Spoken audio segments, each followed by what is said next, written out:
kalahati lang ang maliit lang ang talim niya. Di ba? Kung may cleaner mga kabrasat, saglit lang. Lilinisin ko pa yan. At ang damo.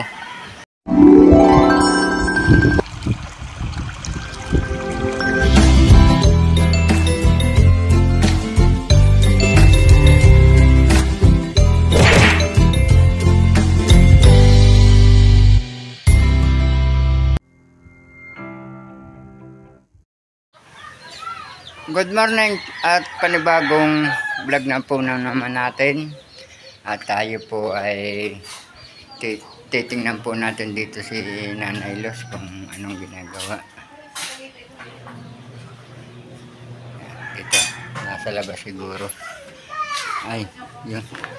Naglalaba po, nag-aalaw po pala si Nanay Los. At si Camille po ay umalis nga pala at may practice daw ng sayaw sila. At graduating nga po ang sabi ay hindi ro sila makakapag-practice sa Martes. Kaya po si Nanay ang pumalit sa paglalaba. Kahit masakit po ang balikat ay pinilit po niya at wala pong makakapaglaba. Utay-utay po, utay-utay.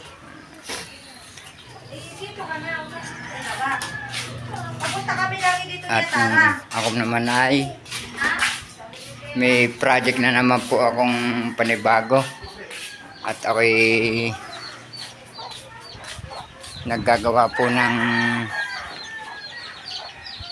nagpuputol po ako ng pampaa sa lamesa. At hindi po naman naka-stack din yung plywood, kaya ako gagawa ko yan ng pinakapa yung plywood na naro sa loob. Mabilis na naman po ang hangin at ngayon po kagabi nga po umulan na naman. Araw-araw, gabi-gabi po inaulan dito. Ilang gabi nang naulan.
Ngayon naman mga kabrasapi, ako na may nagkakatam ngayon.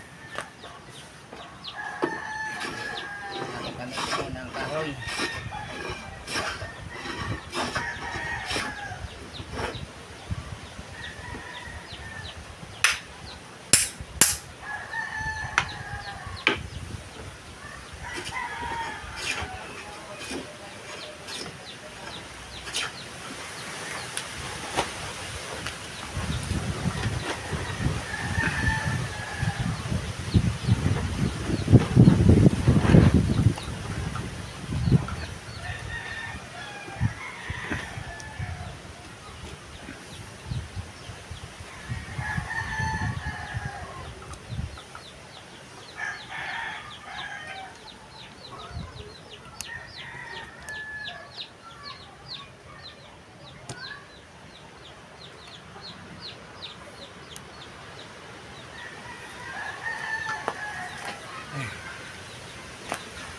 Kulimlim na lahat.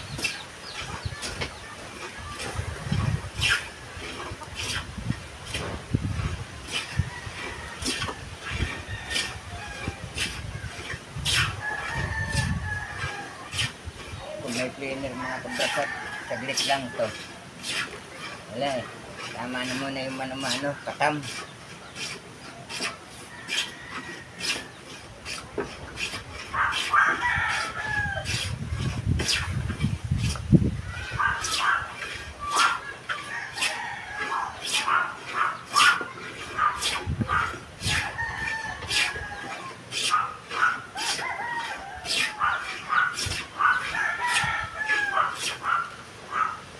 Kaya pa naman magkatam.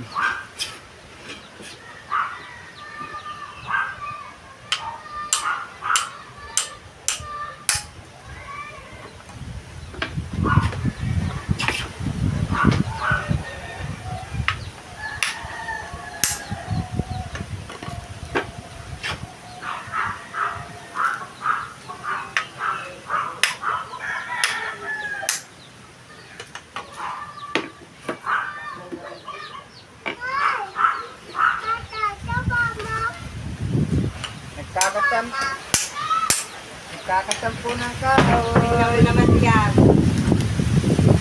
Kaya nga, sinarado ko ang pinto.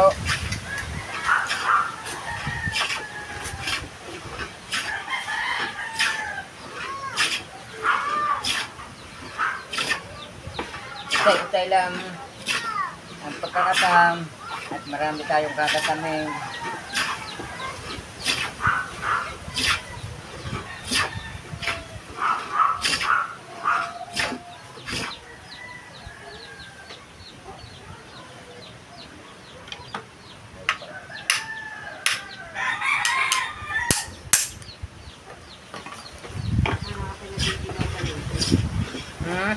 Para ka nagigilaw na dito sa taula ko.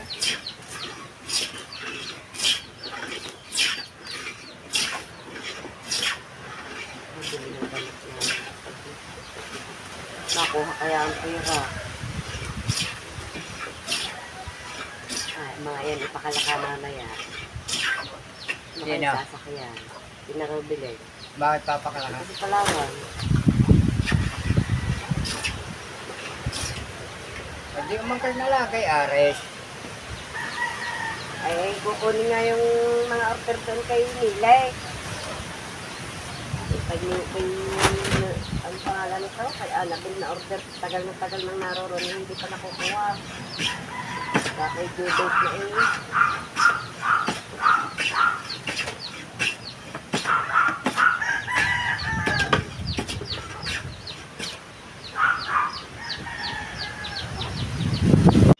Para pong may bagyo ang lakas ng hangin eh. Nalaglag po tuloy yung aking halamang iyon.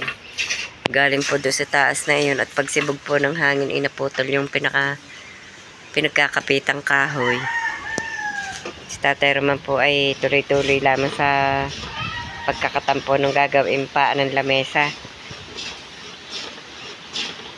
Hindi ka mahaba yan. Baka naman niya mataas na rin tulad ng isang iyon. Wala yung sukot Sa bilog. Yan, tingnan niyo po, oh, ang lakas ng hangin. Ay, napapawid ho ang Makapal na buhok ni Tatay Roman eh. Wag mo ang loko eh. At bakit Ay, ikaw ang nakakalbo ko. lalakas ho ng hangin eh.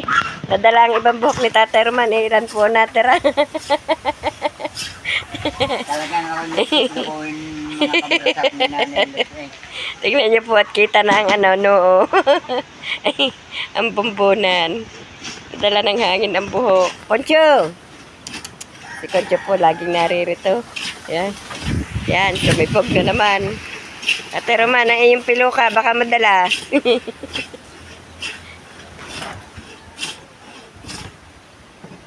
Bago makapagkatama.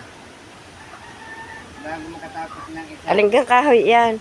Ayun mga naruro sa... Ayun, dalawang yan. Ayun nariri, ang pili ako. Kulang eh. Malambot lang na ngayon, kalay yun. Kaya nabi ako. Parang mas malaki yan sa roon. Ha? Parang mas malaki yan. Ay pampaan naman, aray. Ay, yung dalawang yan, pang brace. Pangkuha sa itaas, kama ko ha.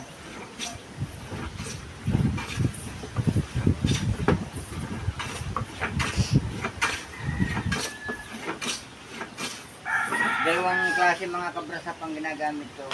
Kung tawagin ito na matatanda, yung piyan. Yung kalahati lang ang maliit lang ang talim niya. Iba pa sa katam. Lamig ah. Panghinuwid. Panghinuwid.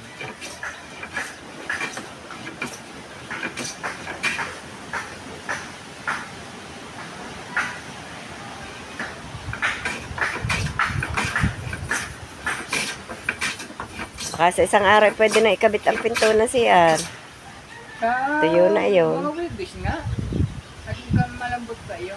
Ay, ang iyong bisagra. Ay, meron na dyan eh. Aba, namumulaklak na din pala yung isang iyon.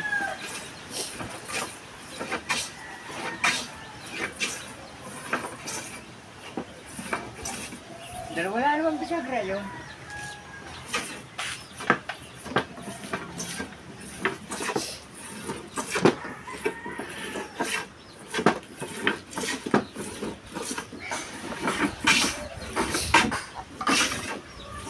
Habang nagkakatampo si Tatay Roman ng pampaan ng lamesa, tayo po'y maggagala din sa likod. Tingnan ko po muna ang aking mga halaman. Yan ang mga salmaan. Ako po ay may mga bulaklak pa. At ito pong orchids na pinakikita ko po sa inyo noon. Yan o, ang dami na pong pagbubulaklakan ng orchids. Pagbuka po niyan, ipakikita ko po sa inyo. At ito po yung orchids na puti. Yung may pagbubulaklakan na po ulit. Ari po yung isa, meron pa rin pong bulaklak.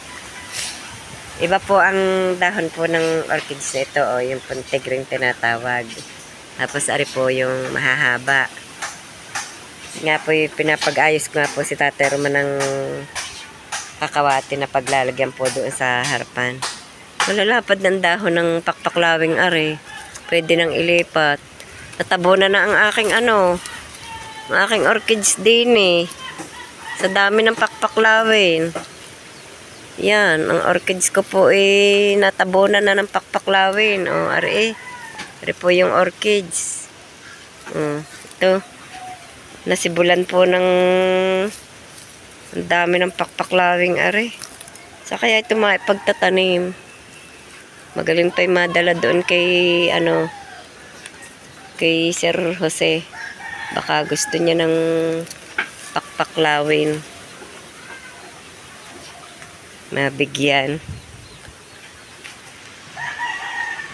Hindi ko pa naiilipat nga pala ari. Palibhasa apoy kagabi umulan. Tingnan niyo po ang mga bulaklak ng halaman at naglabasan na ulit. Yan ang aking pong anthurium magbubulaklak na po ulit. Oh. Ang queen of the night queen, nakaw na putol, aray. Nabali. Sa bilis nga po ng hangin, nababali ang mga halaman. Yan, malapit na po aring bumuka. Bulaklak na aray. Meron pa po din eh. Are, may mga buko. Yan. May mga pinagbulaklakang yan. Nagliwanag po din at hinawanan nga po ni Tatay Roman. Are, kulay pink ang bulaklak. Wala pa rin bulaklak.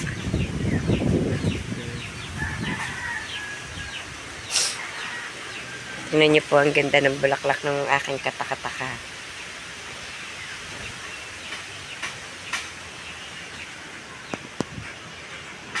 Ayan. Pulang-pula eh.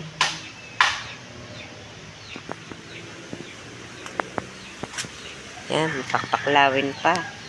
Ayan, tingnan niyo po rin, ibagsak na ng hangin yun. Wala na ang halaman. Yun, itumba pa rin are. Ang iba ko pong orchid sige na nga, nawala na ang dahon. Are, nagkwan din. Naglugot din. Are pa. Yan, ito pong papayang ito ililipat pa rin nga po. 2 puno. Ang aking pong dragon fruit may soloy na uli. Dito po yan nakatanim sa likod ng bahay. Tinalian ko't nang hindi natutumba. Ang patani ko po ay yan. Ang dami po ng bulaklak. Pa po sa taas na yun. Paano kaya pag namunga, hindi po mapapanguha? Nakagapang po sa kataas-taas. Nakagapang sa kataas-taas. Namumulaklak na rin po ang mga abukado. Yan, pagka ako'y makakapanguha na po ulit na abukado, yan, ang dami ng bulaklak ng patani. Oh. Awa po ng Diyos, kahit pa paano yung minaaasahan po dahil po sa mga tanim na abukado. Pag po namumunga ay ang mangunguhan na po ang napunta dito, yung pong mamimili. Dahil alam na po nila ang panahon ng tagbunga ng abukado. Yan. Ang lalaki po ng bulaklak ng aking gumamela. Ang dami. Yan. Yun pa. Nagabot-abot po ang bulaklak eh. At ang sili pong ito, oh, may hinog na naman. Saghinog na naman ang mga bunga. May hilaw, may hinog. Ito nga pong siling ito, ang hindi na nawalan din ng bunga. Ang sipag pong mamunga ng isang puno namin siling are. Itong pampaa, isa na lang itong kakatamin ko. At ito, nakatam ko na yung itong 3. At tapos mayroon pa akong kakataming 4 na para sa itaas, yung pinakasanipa. Ito ang 2. Tapos yung pa ang 2, mga kabrasap, yung nakasandal na yun. Yung nasa may PVC yun. At pagkatapos na rin ako'y magsisibak muna ng kahoy. Lilinisin ko pa yan. At ang damo. Ang lakas ng hangin dito mga kabrasap. Parang bagyo. Pakinig naman ninyo ang ugong ng hangin. Oh.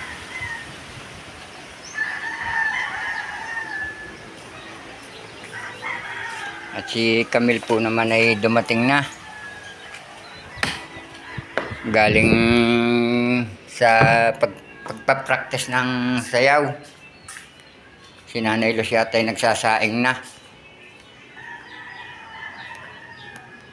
Wala dito. Ayan, nakasalang na nga mga kabrasap.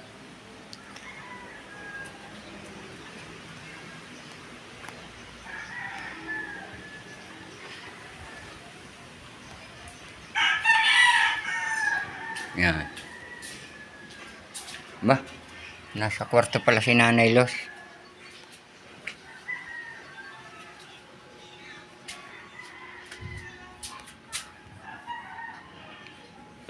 Ang daig na iyo sinaing ang gatong mo doon. Ayan na, ang mag-ate. Magandang hapon mga kabrasap. Maraming salamat po sa patuloy niyong pagsubaybay hanggang sa dulo na aming vlog. At At saan man po kayo naroon, mag-iingat po kayong palagi. Bye-bye and God bless.